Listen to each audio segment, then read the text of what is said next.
인적쇄신 얘기를 좀 더 한번 이어가 보도록 네. 하겠습니다. 예, 박순애 교육부 장관 사퇴를 했어요. 예, 그렇죠. 뭐 34일, 35일 만에 물러나게 됐는데, 자 이제 윤석열 대통령의 지지율 반등하겠습니까? 어떻게 보십니까? 저는 더 하락하리라고 봅니다. 더 하락한다. 예, 예. 인적쇄신을 왜냐하면 이제 보여준 거 아닌가요?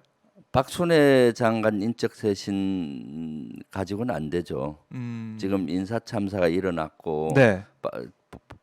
저는 윤석열 대통령이 사과하고 음, 진짜로 인적쇄신을 해야 된다고 봐요. 아, 박순애 장관 같은 경우 이렇게 경질됐으면 사과를 해야 되는 것이죠. 네. 왜냐하면은 박순애 장관은 청문회를 거치지 않았잖아요. 아, 그렇죠. 음주운전이라든가 논문 네. 논문에 의혹. 대한 의혹, 뭐 여러 가지가 아들 제기됐는데도 생기부 문제. 예, 제기가 됐는데도 불구하고 청문회를 거치지 않고 임명을 했죠. 첫 번째. 네. 아마 청문회를 거쳤으면은 여러 가지 문제가 그때 또 토의가 됐을 겁니다. 두 번째는 임명장 줄 때 어떻게 했습니까? 아, 그동안 오랫동안 언론이나 야당 공격을 받느라고 고생했다. 야당과 언론이 비판하는 것을 공격이라는 단어로 썼잖아요. 네. 그러니까 야당과 언론은 청문회를 통해서 비판을 할 수가 있는 것인데 적대시 하는 용어를 쓴 것이죠. 예. 그리고 그 다음날 도 스태핑 할 때 네. 어땠나요?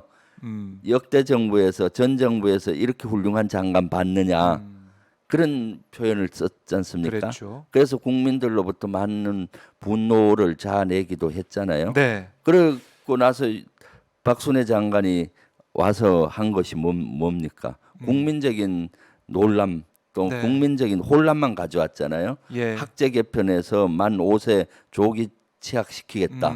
그래서 온 나라가 들끓었지 않습니까? 그렇습니다. 그런 거 큰 거를 그냥 던지는 거예요. 외교 폐지. 그래서 혼란만 갖고 왔던 거죠. 갈등과 혼란만 갖고 왔던.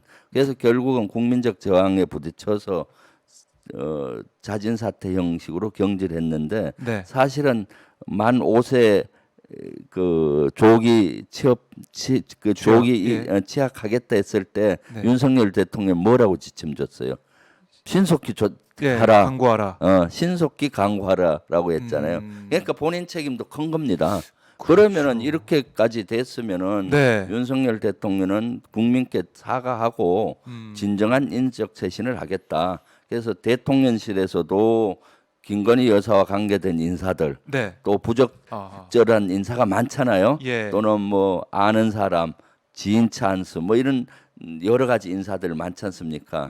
그런 인사들 다 그 쇄신하고 강요들도 마찬가지고요. 그러니까 인적 쇄신을 대대적으로 하지 않고는 국민적인 지지를 다시 회복하기가 어려울 겁니다. 네. 네, 두 가지 말씀하셨어요. 대국민 사과. 네. 그다음에 인적 쇄신도 대규모적인 인적 쇄신. 야, 이 정도는 안 된다. 네, 이런 말씀이신데, 이 대통령실의 얘기를 들어보면 윤 대통령 얘기도 국민의 네. 뜻을 예, 목소리를 잘 들어야 된다. 예. 정책적인 면에서도 그 뜻을 잘 듣고 정책을 펴야 된다라고 했고, 초심을 이제 다시 한번 지키겠다 이렇게 얘기하면서 더 이상의 인적쇄신 얘기는 아직은 안 하고 있더라고요. 뭐 대통령실 일부 인적쇄신 있을 거라고는 보도는 되고 있는데, 네.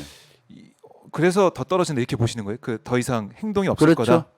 인적 쇄신도 제대로 된 인적 쇄신을 아직 못 하고 있는 것이고 네. 더 떨어지는 이유 중에는 부정 평가가 한 70%까지 올라가고 있고 그 중에 부정 평가 중에서도 아주 잘 못한다가 많아요. 아, 조금 못한다가 아니라 예, 그 많이 못한다. 이런 걸 할 때 아주 예, 예. 못한다, 보통이다, 잘한다, 매우 잘한다 뭐 이런 식으로 예, 단계가 통상 돼 있죠. 설문서를 네. 받고 하잖아요. 그렇죠. 근데 아주 못한다의 그 여론들이 많다 보니까 예.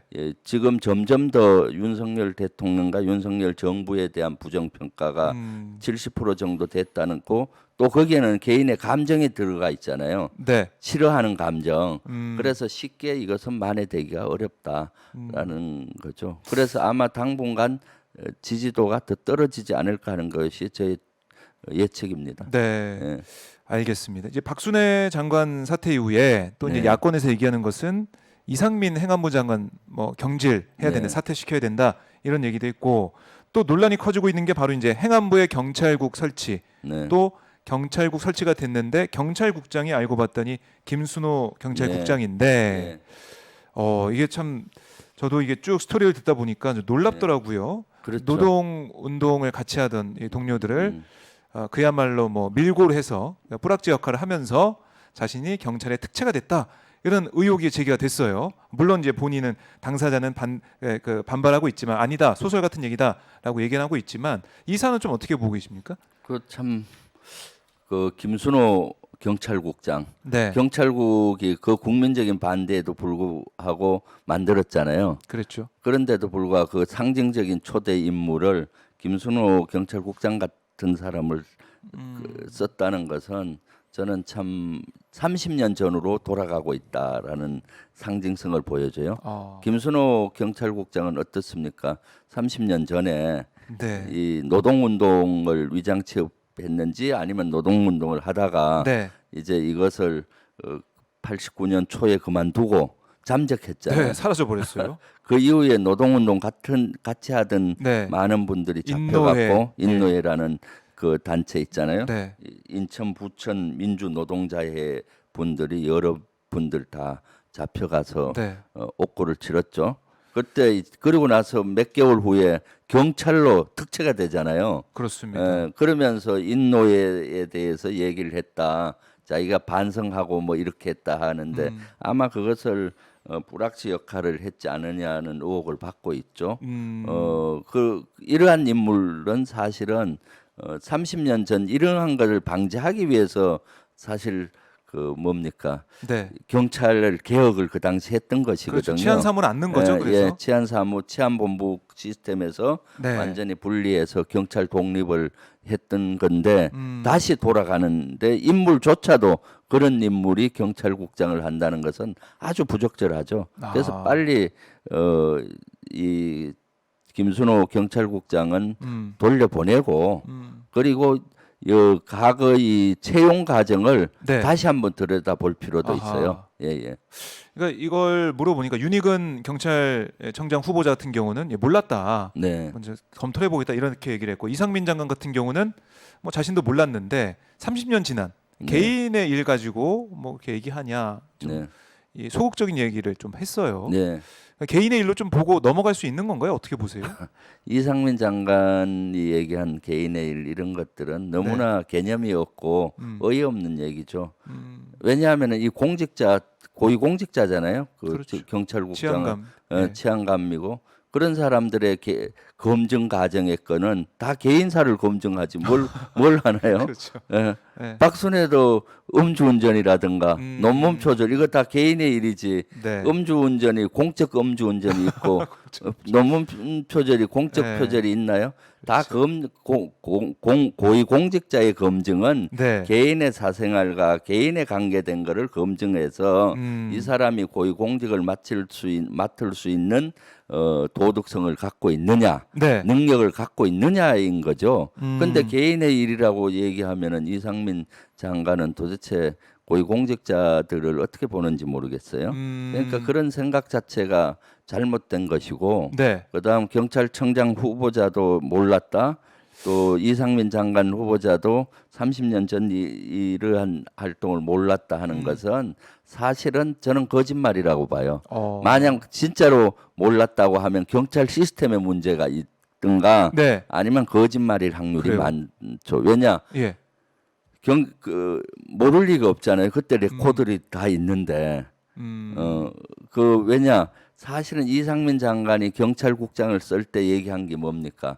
경찰대학 출신 말고 비경찰대학 출신을 쓰려고 했잖아요. 그렇죠. 그리고 비경찰대학 출신의 상징으로 김순호 경찰국장을 임명한 거나 마찬가지거든요. 네. 그럼 비경찰대 출신이면 어떻나요? 채용 과정을 정확히 알 필요가 있는 거죠. 경찰대는 뭐 채용 과정이 필요 없잖아요. 경찰대 가서 4년 교육 받으면은 바로 네. 경찰로 되니까. 그럼 채용 과정을 들여다 봤을 확률이 많잖아요. 그런데 이제 채용 과정을 들여다 봤을 텐데 네. 자기는 몰랐다는기 때문에 거짓말일 확률이 많은 것이고 만약에 진짜로 그 모른다 하면은 그 당시 레코드가 다 없었다고 보잖아요. 그럼 인사 시스템에 경찰에 문제가 있는 거죠. 네. 예. 하하. 그런데 분명히 이상민 장관 같은 경우는 30년 전에 이 배경들을 충분히 알았을 겁니다. 왜냐하면 경찰 내에서도 이런 것들을 아는 사람이 많다고 그 그렇겠죠. 얘기가 들리더라고요. 예. 예, 예, 예.